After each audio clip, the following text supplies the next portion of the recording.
The spirit here and the love for the Lord is just on fire. And anybody that comes into this building, I think they feel the same thing.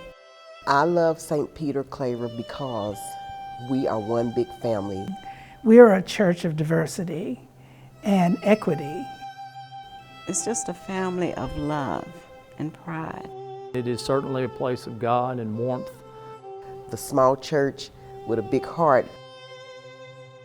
I love St. Peter Claver because this is where my faith was blown alive. It is so filled with the Spirit, you can feel it. It's a special place. St. Peter Claver is an anchor for the lost and the weary. This is a place of community that is significant in the Black community. Everyone who comes in, no matter the background, is welcome with open arms. I love St. Peter Claver because it is a beacon of hope for the community at large, but most especially to African American Catholics. When I first walked in, I just felt something that I'd not felt before. It's just an amazing place to be, an amazing feeling in this church. What is there not to love about St. Peter Claver? I love St. Peter Claver, especially because of the music. I love St. Peter Claver because of its community, of its music, the drums. It's so full of spirit. They have drums and tambourines and gospel music.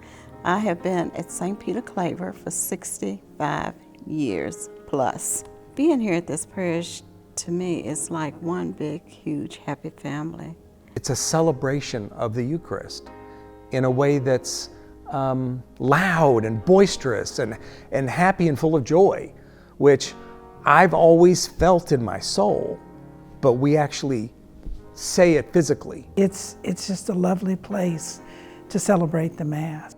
Having experienced exclusion, we don't want to exclude anyone, and people feel that when they walk in this building. To know that there's a church that has the sounds of African drums and the gospel in the air and the Word of God preached with amens, and we thank God that this church is a unique facet of the diamond of God's love. I love our priests. If you've ever seen a rapping priest, that was one of the highlights when he first came. He's just the best priest that I have ever known. So currently we are the only church in our diocese that doesn't have a church. And we've been worshiping in our hall for the past 5, going on 6 years easily. My calling to be at St. Peter Claver is to build this church up into the fullness of what it can be, and I'm really excited. Our church here at St. Peter Claver was built. It was because of segregation, and we needed a place to worship. Our pastoral plan for the Diocese of Lexington celebrates the diversity of cultures and people that make up our local church. Diversity was not on the mindset of people at that time. We lived in segregated societies, and those who were different weren't always seen as contributing their gifts. They had to sit at the back, and sometimes they had to wait until everybody had finished communion before they could go to communion. And so this church was established for that reason. This parish began with Sister Catherine Drexel, who gave the initial funds for a mission to start this parish. Since the beginning of its inception, this church has been about inclusion and diversity. Segregation was a real experience for Black Catholics. Martin Luther King said that the most segregated hour in America is during Sunday morning church services. I love this church because it is the antithesis of that. At St. Peter Claver, everyone felt welcome. Everyone felt at home. We were given this land by St. Catherine Drexel to build a church that would be for people of color.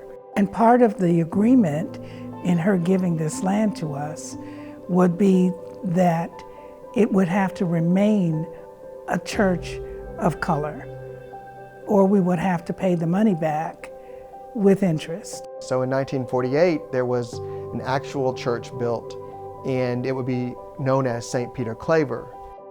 But that church didn't survive very long, and it got dilapidated and it had to be knocked down. The structure of the church was so bad that even half of the wall just cracked in half. Tearing down our church took a block out of our history. To build it back up would put that block back in. It would be an extension of our rich history. My grandparents, and I know another generation back, they had to go to the segregated churches and they could not make the first communion. At the same time, they were still here. They knew how important to remain Catholic was, and they instilled that in us as youngsters to remain in the church, even though they've gone through all those hardships. You know, churches, it's people. The building, though, does have something special to it as well.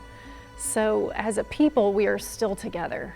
That building is going to be that sacred place to come back together and to be attached to and to make those memories and those traditions. It means so much to have a church. We've sacrificed a lot, and we've been holding church here in this rec hall, but it's nothing like having your sanctuary. We have grown leaps and bounds, and we've outgrown the old edifice. Right now we're having Mass in a hall. There's probably 275 people down here. There has been as many as another 200 people upstairs. Right now, we've been having baptisms in a horse trough. We are bursting out of our seams. A new church is what we desperately need. So we have an opportunity now to recognize the gifts of the African American Catholic community here and help them with a great project to glorify God and to serve the community. The church, once it is built, it is going to be just beautiful for this community. We want to make sure that this voice here on the corner of 4th and Jefferson never goes out, that the light is always shining brightly for all those in this area. Young people are leaving the church at a very rapid rate, as we are seeing across the diocese. It's really important to start that fire in Lexington and say, hey, we're here for you, God's here for you, and make sure that we draw these people in as best as we can. They welcomed all people, and I always felt welcome. And I love bringing non-believers down to Peter Claver as a college student, and they got that same reaction. They were just inspired by what they encountered at St. Peter Claver, and that's what kept bringing me back. I love being part of that energy. And now that parish community is housing our Congolese community, the refugees who've been resettled here, who've begun a new life here and have found a home at St. Peter Claver. I 100% believe that when I walk through those pearly gates that I'm going to see an example of our church. It's going to be the cross-section of the world. It's going to be everybody melting pot in. Heaven is going to be a place and feel like walking in St. Peter Claver like we do every Sunday. If gifts are made to St. Peter Claver, it's a promise that we will continue the ministries that we're doing, the outreach that we've been able to do, the programming within our church, and the many ministries that we may be able to build upon as we move into a new space. If this community doesn't have a church, what are we saying as Christians, as Catholics, to our brothers and sisters who have been longtime members of St. Peter Claver? It's not right that this parish, of all parishes, should not have bricks and mortar church and sanctuary.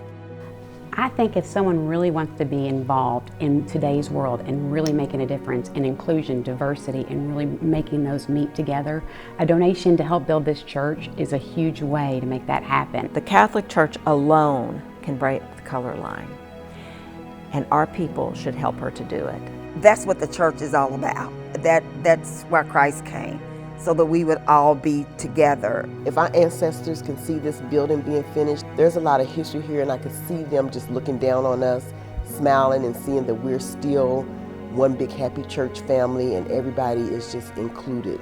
For those who want to donate to our community, thank you. We need you.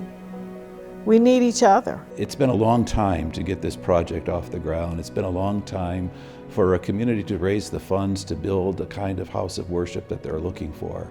But if you're willing to support this, you won't be disappointed, and generations of African American Catholics and the larger community, who are all welcome at this church, will be grateful for your contribution. You're helping to create something very special on the corner of 4th and Jefferson, a lighthouse to the community, but also the little church with big heart getting bigger.